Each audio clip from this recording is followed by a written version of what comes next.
اللہم صلی علی محمد وعلی آل محمد وبارک وسلم۔ جی تو آج بات کرتے ہیں کہ رمضان المبارک کا یہ بابرکت مہینہ ہمارے درمیان ہے، تو اس میں کون سے بہترین اعمال کرنے چاہیے۔ دیکھیے رسول اللہ علیہ السلام نے فرمایا کہ جب رمضان المبارک کا مہینہ آتا ہے تو جنت کے دروازے وہ کھول دیے جاتے ہیں، اور اس مہینے کے اندر شیطان کو قید کر دیا جاتا ہے، اور جہنم کے دروازے بھی بند کر دیے جاتے ہیں۔ تو اس مبارک مہینے کے اندر ہمیں اچھے اور نیک اعمال کرنے چاہیے۔ ان میں سے چند ایک آپ کے ساتھ شیئر کرتے ہیں، اور اس سے پہلے آپ یہ حدیث مبارکہ سنیے کہ رمضان کی فضیلت میں یہ احادیث بتا رہی ہیں۔ رسول اللہ علیہ السلام نے فرمایا کہ جس شخص نے ایمان کی وجہ سے اور ثواب کے لیے رمضان کا روزہ رکھا تو اس کے اللہ رب العزت اگلے گناہ جو ہے وہ معاف فرما دیتا ہے۔ اور پھر فرمایا کہ اگر کوئی ایمان کی وجہ سے اور ثواب کے لیے رمضان کی راتوں میں قیام کرے تو اللہ اس کے اگلے گناہ معاف فرما دیتا ہے۔ اور پھر فرمایا کہ اگر کوئی ایمان کی وجہ سے اور ثواب کے لیے شب قدر کی رات کو قیام کرے تو اللہ اس کے گناہ معاف فرما دیتا ہے۔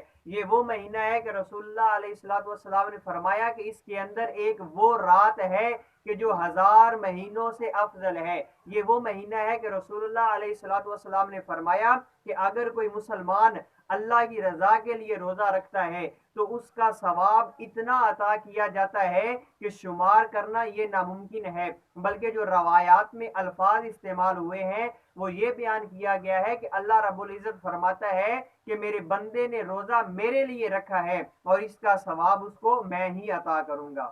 اور قرآن مجید اس مبارک مہینے کے اندر زیادہ سے زیادہ پڑھنا چاہیے، کیونکہ رسول اللہ علیہ السلام نے فرمایا کہ روزہ اور قرآن یہ اللہ کی بارگاہ میں سفارش کریں گے۔ روزہ کہے میں نے اس بندے کو دن بھر کھانے سے اور خواہشات پر عمل کرنے سے روکا رکھا، لہذا تو میری شفاعت اس کے حق میں قبول فرما۔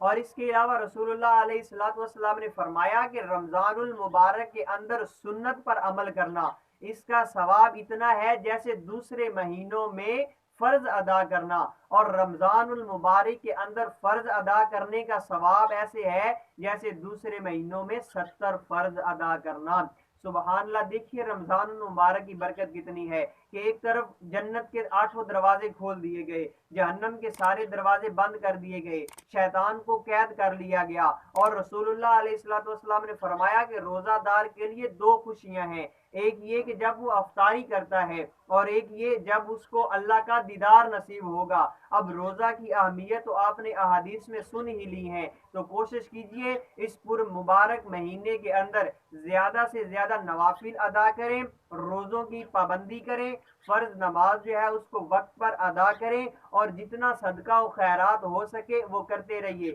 کیونکہ اس مبارک مہینے کے اندر ثواب جو ہے وہ کئی گنا زیادہ کر دیا جاتا ہے۔ تو یہ مبارک مہینہ رسول اللہ علیہ السلام نے فرمایا کہ اگر میری امت کو یہ پتہ چل جائے کہ رمضان المبارک کی برکت کتنی ہے تو وہ یہ خواہش کریں کہ کاش سارا سال رمضان کا مہینہ چلتا رہے۔ اتنی رمضان المبارک کی یہ برکتیں ہیں۔ اللہ رب العزت کی بارگاہ میں دعا ہے کہ ہمیں صحیح طریقے کے مطابق رمضان المبارک گزارنے کی توفیق عطا فرمائے۔